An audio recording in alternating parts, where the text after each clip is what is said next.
পা চলে গেছিল, পা আবার শুটিং শেষ হওয়ার পরে জোড়া লাগাই দিছে। ওই গল্পের ফাঁকে ফাঁকে ফ্ল্যাশব্যাক আসে, এইটা আমার কাছে অনেক মজা লাগছে। নতুন করে ফারিনের ফ্যান হয়ে গেলাম আমি। মজা লাগছে যে এই ব্যাপারটা, সেটা হলো মিশা ভাইয়ের চিল্লাচিল্লি নাই।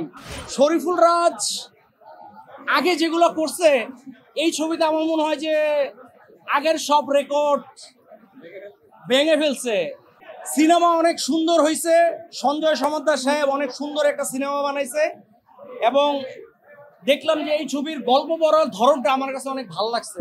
মানে ওই গল্পের ফাঁকে ফাঁকে ফ্ল্যাশব্যাক আসে, এইটা আমার কাছে অনেক মজা লাগছে। অনেক ইন্ডিয়ান ওয়েব সিরিজগুলোতে এরকম দেখা যায়, গল্পের বলার ফাঁকে ফাঁকে ফ্ল্যাশব্যাকগুলো। হ্যাঁ, আমার কাছে ভালো লাগছে। তবে এই ছবির মজার ব্যাপার হলো যে এই ছবিতে যে ক্যারেক্টার আর্টিস্ট যারা আছে সবাই মোটামুটি অনেক ভালো করছে আমার মনে হয় আর কি। এবং শরীফুল রাজ আগে যেগুলো করছে এই ছবিতে আমার মনে হয় যে আগের সব রেকর্ড ভেঙে ফেলছে এবং আগের অন্য সিনেমার চাইতে শরীফুল রাজের পারফরমেন্স এই ছবিতে আমার কাছে অনেক বেটার মনে হয়েছে। আর ফারিনটা তো বিভিন্ন সময় আমরা যেরকম দেখছি, কিন্তু এই ছবিতে মানে যেটা কয়েক পুরো উড়াই দিছে আর কি। ফারিনের নতুন করে ফারিনের ফ্যান হয়ে গেলাম আমি, অনেক ভালো লাগছে তারা দেখতে। আর কি বলবো, মিশা ভাই তো অসাধারণ। এবং এই ছবিতে মিশা ভাইয়ের সবচেয়ে মজা লাগছে যে এই ব্যাপারটা, সেটা হলো মিশা ভাইয়ের চিল্লাচিল্লি নাই, সফট ডায়লগ ডেলিভারি দিছে এবং সেটাই অনেক জোশ লাগছে।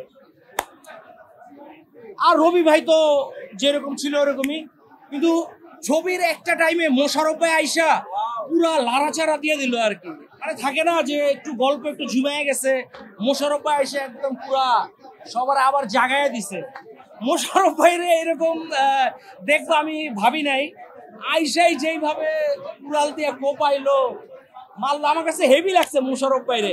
তবে এই যে ধরনের ভাইদেরকে আমরা সবসময় নর্মাল দেখি সিনেমায় কিংবা ওয়েব সিরিজে, হঠাৎ করে এসে নর্মাল ক্যারেক্টার যখন দেখি তখন আসলে ভালোই লাগে দেখতে। তো সব মিলে আমার কাছে ভালোই লাগছে।